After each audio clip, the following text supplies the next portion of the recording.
Doctor Richa Jain, Nagpur से।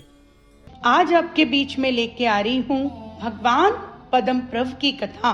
इस कथा को सुनने के पहले आप ये मान लें कि आपका शरीर एकदम शुद्ध होना चाहिए। आपके मुंह झूठा नहीं होना चाहिए। आपके पैरों में चप्पल नहीं होना चाहिए। यदि आप जमीन पर बैठ सकते हैं तो सुख आसन लगाकर बैठ जाएं, और यदि आप जमीन पर नहीं बैठ सकते तो कुर्सी पर रीढ़ की हड्डी सीधी करके अपने दोनों हाथ ध्यान की मुद्रा में रख ले। एक बार ओम की ध्वनि करते हुए हम इस कथा को प्रारंभ करेंगे।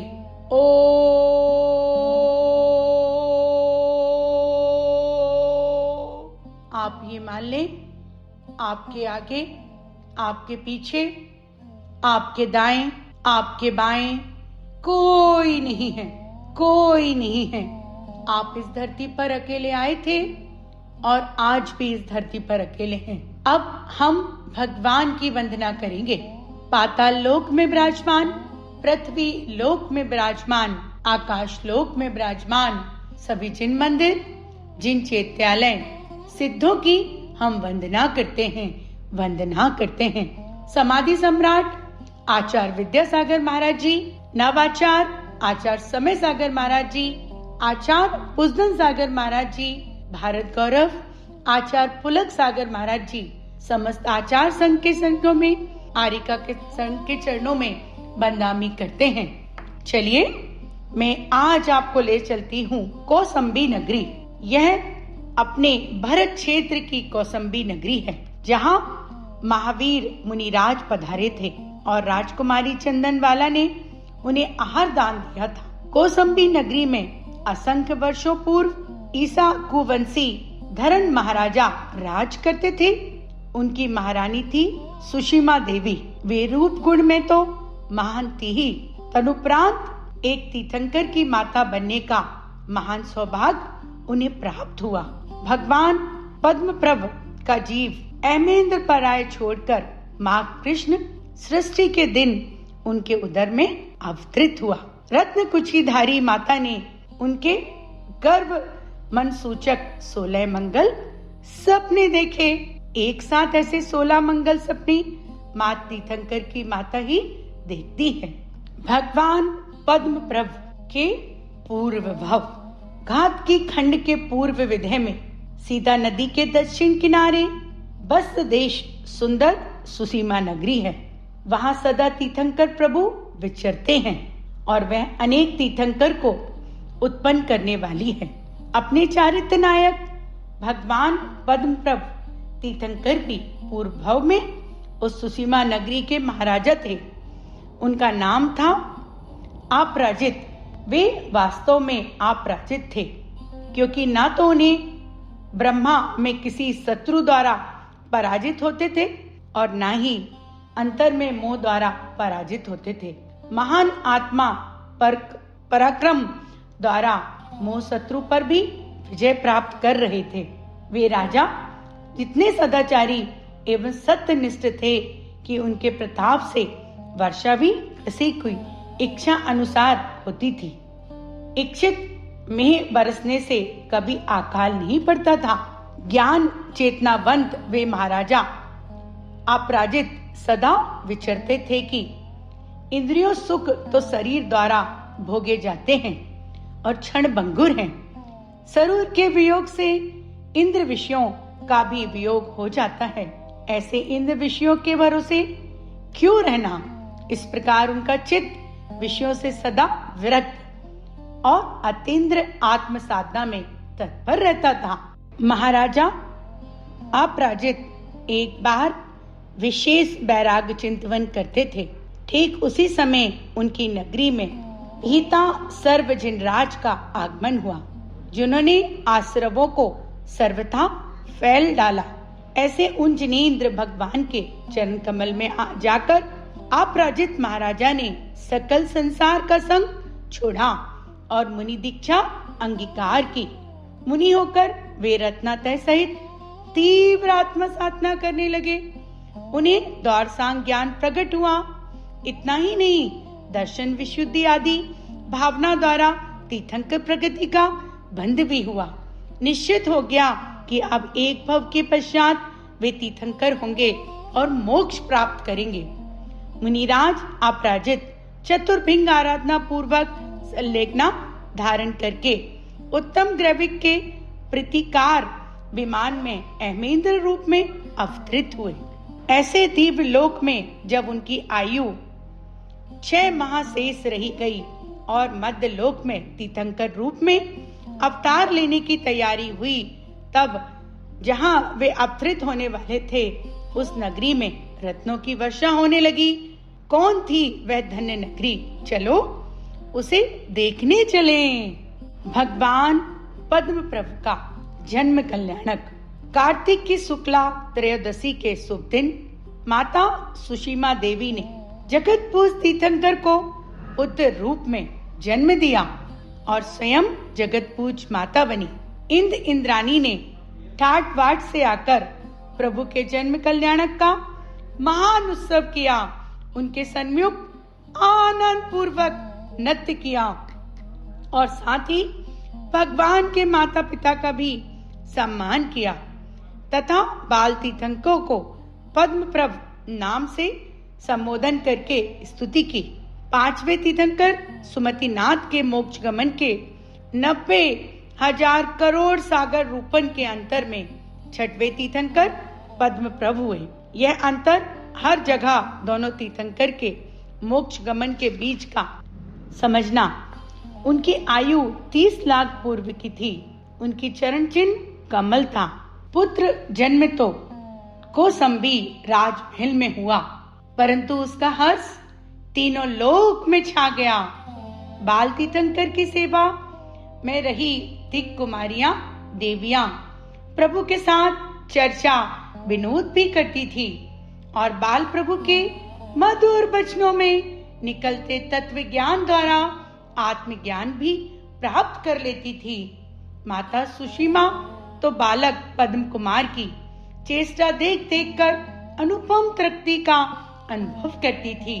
आहा, एक बाल तीर्थंकर जिसकी गोद में लौटते हो, उनकी परम हर्ष का क्या कहना। माता कहती, बेटा तू भले जगत का नाथ है, परंतु मेरा लाडला पुत्र है। तेरे सिर पर हाथ रखकर आशीर्वाद देने का मुझे अधिकार है।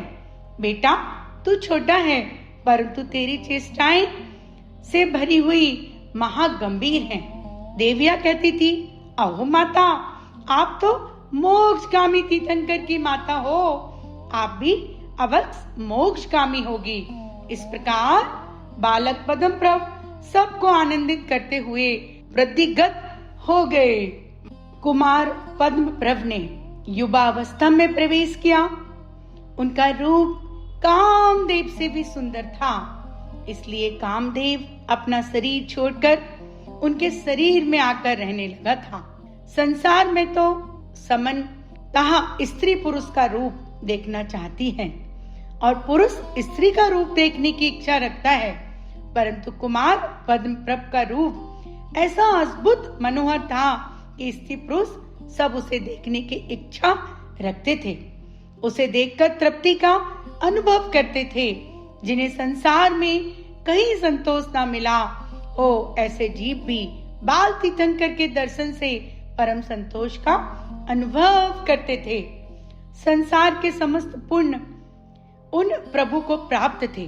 उनके युवा होते ही बिना इच्छा के वंश परंपरा से उन्हें कौसंबी का राज प्राप्त हुआ। 7.5 लाख पूर्व की आयु में कुमार पद्म प्रभ का राज अभिषेक हुआ। तब समस्त प्रजाजन के इतना हर्ष हुआ कि मानो उन्हें स्वयं को राज मिल गया हो। उनके राज में धन तथा धर्म दोनों की वृद्धि होती थी। कोई नया दानी नगर में आकर पूछे कि किसी को किसी वस्तु की इच्छा या आवश्यकता है, तो सब लोग उत्तर देते थे, यहाँ किसी को किसी वस्तु की इच्छा नहीं है। हाँ, इच्छा एक ही है। महाराजा पद्म प्रभ के राज में एकदम जागृति आ गई। ग्रस्त दशा में रहते हुए उस तीर्थंकर द्रव्य के दर्शन से भी भव्य जीवों में अनुपम धर्म जागृत आती थी। कोजस्मी नगरी के एक तीर्थ रूप थी, क्योंकि वहां साक्षात तीर्थंकर रूप आत्मा विराज रहे थे। प्रतिदिन देश विदेश से कितने ही जीव वहां उस जीवंत तीर्थ के दर्शन करने आते थे और प्रभु के दर्शन करके महान तीर्थ यात्रा का आनंद प्राप्त करते थे। भगवान पद्म प्रभु वैराग्य और दीक्षा कल्याणक। इस प्रकार महाराजा पद्म प्रभु को राज करते हुए दीर्घकाल बीत गया। जब 1 लाख पूर्व जितनी आयु शेष रही, तब एक वैराग्य प्रेरक घटना घटी। पद्मपत महाराजा एक बार राजमहल में बैठे थे। महल के प्रांगण में एक भव्य विशालकाय अति सुंदर हाथी था। हजारों हाथी में वह पटहस्ती था। महाराजा उस पर सवारी करते थे और उन्हें वह अत्यंत प्रिय था। अचानक उस हाथी को कुछ हो गया। उसका शरीर शिथिल हो गया। उसने खाना पीना छोड़ दिया, आंखें बंद करके लेट गया और उसका प्राण अंत हो गया। हाथी की अचानक मृत्यु हो जाने से महाराजा को आश्चर्य हुआ। जीवन की क्षणभंगुरता देखकर वे वैराग्य चिंतन में डूब गए। उन्होंने अपने ज्ञान से हाथी के पूर्व भवों को जाना और जाति स्मरण से अपने पूर्व भव की जाना। तुरंत ही उनका चित्त संसार से विरक्त हो गया। महापुरुषों के जीवन में कोई छोटी सी घटना भी महान वैराग्य का निमित्त बन जाती है। महाराजा पद्मप्रभ तत्व ज्ञानी तो थे ही, वे सुख में आत्मा का तथा दुख में संसार का स्वरूप जानते थे। इसलिए वेद ज्ञानी वैराग महाराजा संसार से विरक्त होकर विचरने लगे कि अरे, इस संसार में इंद्रिय विषय रूप ऐसा कोई पदार्थ नहीं जिसे मैंने पूर्व काल में देखा ना हो, जिसका मैंने स्पर्श नहीं किया हो, जिसे सूंघा ना हो, जिसे सुना ना हो और जिसे खाया ना हो। समस्त इंद्रिय विषय को जीव पूर्व काल में अनंत बार भोग चुका है, इसलिए भोगे हुए उच्च शिष्ट पदार्थ को भी वह पुनः पुनः भोग रहा है। अरे रे, इच्छा के समुद्र में पड़े हुए इस जीव का उद्धार कैसे हो? तब रत्नातय नौका में बैठकर वह केवल ज्ञान प्राप्त करने, तभी वह दूषित इंद्रियां विषयों को छूटकर पूर्ण वीतराग सुख को प्राप्त करेंगे। इसलिए अब शीघ्र ही केवल ज्ञान का उद्यम करना मेरा कर्तव्य है। इस प्रकार भव रूप संसार, शरीर और विषय भोग, भव तन भोग तीनों का अनित्य आचरण आसार रूप चिंतन करके प्रभु उनसे सर्वथा विरक्त हो गए और जीन दीक्षा हेतु तत्पर हुए। उसी समय लोकांतिक देवों ने आकर स्तुति पूर्वक प्रभु के वैराग्य का अनुमोदन किया। इंद्र देव भी प्रभु की दीक्षा कल्याणक का उत्सव करने आ पहुँचे। संसार से विरक्त हुए प्रभु निर्वित्त नामक देव शिविका में अरुण होकर मनोहर दीक्षा वन में पहुँचे। जिस तिथि का जन्म हुआ था उसी तिथि कार्तिक कृष्ण त्रयोदशी को दीक्षा ग्रहण की।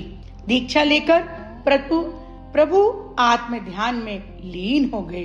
प्रभु का वैराग्य देखकर भव जीव मुग्ध हुए और अनेक जीवों ने प्रभु के साथ महाव्रत या अंगीकार धारण किए।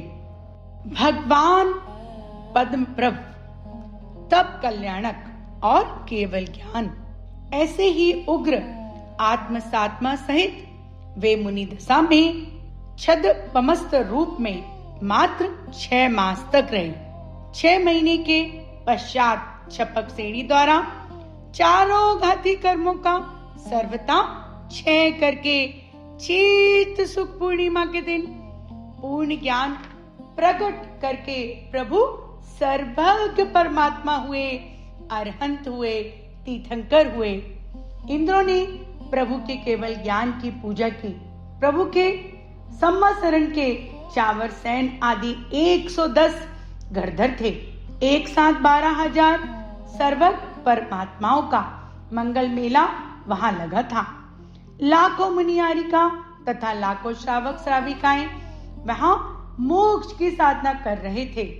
अरे लाखों की संख्या में त्रियंच जीव भी वहां धर्म साधना द्वारा जीवन को धन्य बनाकर मोक्ष मार्ग में चल रहे थे। इस प्रकार तीर्थंकर पद प्रभु भगवान ने धर्मोपदेश द्वारा अनेक भव जीवों को मोक्ष मार्ग में लगाया। करोड़ों अरबों वर्ष तक भारत क्षेत्र में मंगल विहार करके उन्होंने सर्वज्ञ धर्म चक्र का परिवर्तन किया। अंत में समेत शिखर की मोहन टोक पर पधारकर मोहित वे भगवान फागुन कृष्ण चतुर्दशी के दिन सर्व कर्मों से मुक्त होकर सिद्ध पद को प्राप्त हुए और तत्क्षण ही लोकाग्र में विराज गए। निर्माण है वह सिद्ध का और सिद्ध वह निर्माण है। सब कर्म से प्रविमुक्त आत्मा लोक अग्र सु जाए है। पद्म प्रभु जिन राज की मोहन कूट है जे मनमस्तन कर पूजूं शिखर समेत यजे। प्रभु के मोक्ष कल्याणक द्वारा इंद्रों ने भी सिद्ध पद का बहुमान किया। जिन मार्ग की उपासना ही परम पद की प्राप्ति का उपाय है, ऐसा समझकर हे भव जीवो तुम परम भक्ति पूर्वक जिन मार्ग की उपासना करो। इस प्रकार छठवें पद्म प्रभु तीर्थंकर का मंगल चरित्र यहाँ पूर्ण हुआ। पुलक मंच परिवार भारत की तरफ से आप सभी को सादर जय जिनेंद्र।